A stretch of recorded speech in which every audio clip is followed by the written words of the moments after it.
Anyway, let's move on to the next topic of the panel. And Spurs fly out to Australia tomorrow for the pre-season tour. There's been some murmurings of who's going to be left behind on that tour, prospective players that are going outside the door.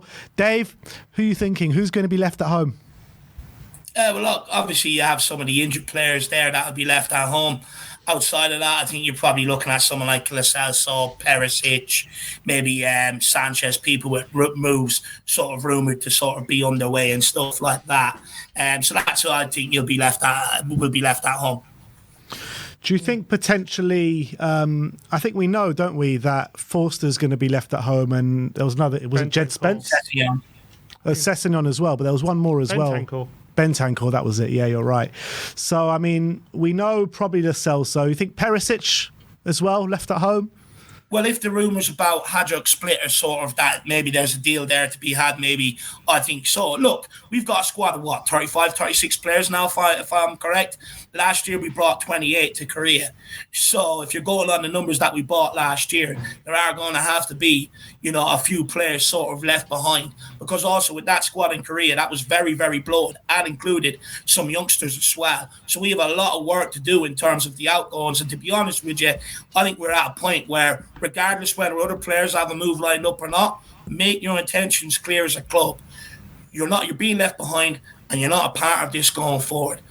And for me, as a club, I think it's easy for them to do. You just look at, the majority of the players who have turned in crap performance after crap performance after crap performance, happily sit down, watch a manager be sacked for it. You just leave them at home. It's that simple. HG, do you feel there'll be a high number of players left behind, or do you think it will just be like any normal tour and the majority of the squad will go? No, I think the club know. I mean, there are certain players that are still at Spurs that Postecoglou has already decided is not part of his long-term plans, and they'll be the ones who are old, like Perisic or Lloris, and it'll be ones that are towards the end of the contract and have been at Spurs a long time. That means Sanchez and possibly Dyer. I mean, I think Dyer would go, but that kind of idea where they are not a long-term solution. And I think really the only people above 30 who I expect to go would be Kane and Son.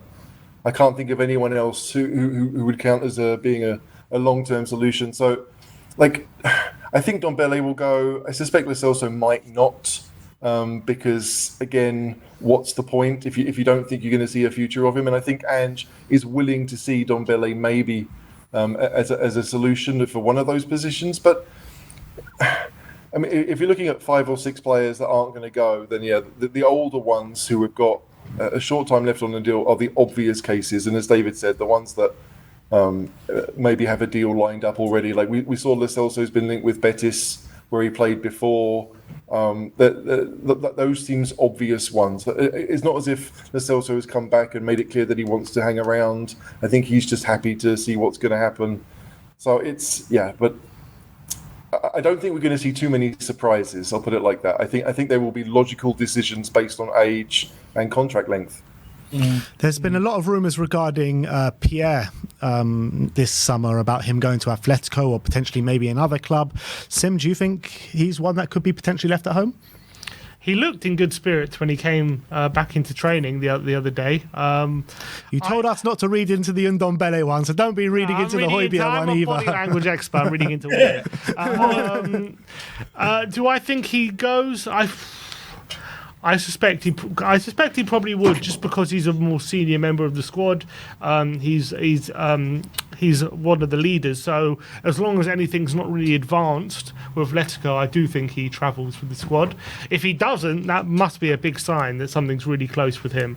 So I would be a bit surprised if he didn't travel. I suspect. We'll learn a lot about Reguilon's future as well, if he travels or not. I think if he travels, maybe he does have a future here next season. If he doesn't, we know he's probably out the door. I think Sanchez won't go. I think Rodon, I've got a feeling he won't go. I've got a feeling he'll that they won't take him along, and they'll probably look to sell him. And I think I think all eyes for me anyway is going to be on Ndombele, because I think if he does travel, which it looks likely because he does seem to be playing quite well in training right now, and there's some good noises coming out about him. I'm really excited to see what happens if he travels and maybe gets a second. This could be a final chance for him, and I'm really excited to see what he shows out there on the tour. Dave, you want to see Ndombele on that plane? I mean, look, Sim loves doing this. He done it with Winks as well. He can be an air. Between Winks and Ndombele. Sim was short of saying Winks could be an air pilot, for God's sake. When it comes to Ndombele, the conversation is never around the talent. It's about his willingness to allow his talent to shine, the work rate behind it. Look, I can see why someone like Postecoglou would want to give him a chance, being an attacking manager and stuff like that, and maybe looking at some of the good stuff he did do in a Spurs jersey. I can understand it. However, you can lead a horse to water, but you can't make it drink it. And if Ndombele doesn't want to move about, well, then that's on him at the end of the day. I only want this guy kept around if he is serious and it's in a starting role. For me, otherwise than that, I think, he's got to go. I'd also argue... Do you really think Ange would let him on the plane if he's just not caring at all?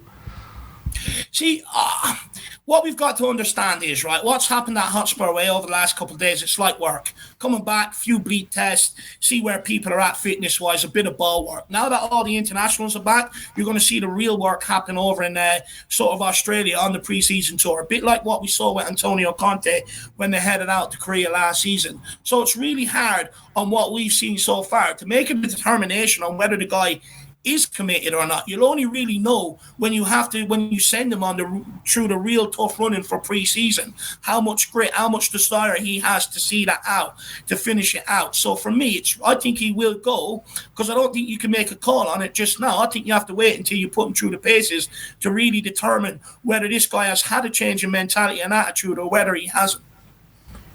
HG, what's your feeling? Interesting. Sorry, would it be interesting if you took Ndombele, right, and then didn't play him?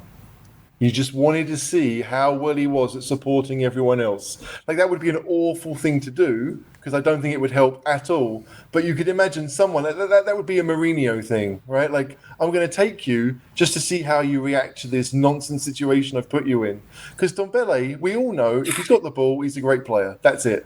And you want to see him play. You want to see him on the ball. You don't want to see him outside his 18-yard box trying to shuffle from side to side as the other team have the ball.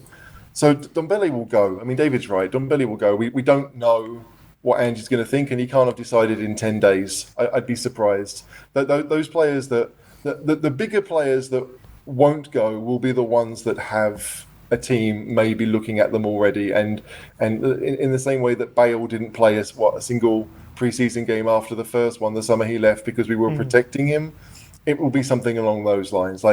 It's the club making a decision based on, look, Lo Celso is 27, we'll get decent money. Højbjerg is 28 in a few weeks, we'll get decent money. We'll protect them so we can then use that money to get the centre-backs we need. Interesting. All right, let's move on to the final topic of the panel today. Go on, Dave. Go on. Just before you do, what about Hugo Lloris, lads? Because he's still club captain as we speak. Do you bring that guy on tour until he finds a move, or do you leave him at home so you can really get your changing club captain and really implement going in a new way? What do you do at Hugo? I think Lloris stays at home, to be honest. I think there are a couple of teams interested in him. We've led to believe that by the press. And I think this week, while Spurs are on tour, these next 2 weeks, is probably a good opportunity for him to go and speak to those clubs and, really start to make the move for himself. And I think that's probably the similar situation like HG was saying for all the players that are maybe going to be out the door or looking or got clubs interested in right now. So I think Hugo Lloris stays at home, in my opinion. I agree. I just hope the club are ruthless enough to do that. Yeah, because he is club captain, and if nothing's really advanced, then it is a bit of an awkward thing. You're not taking your club captain, even though there's still, I guess, technically a chance he stays. But I think surely it seems like things are happening with him. Yeah, like a few of the players. And I think all those players kind of will be left at home.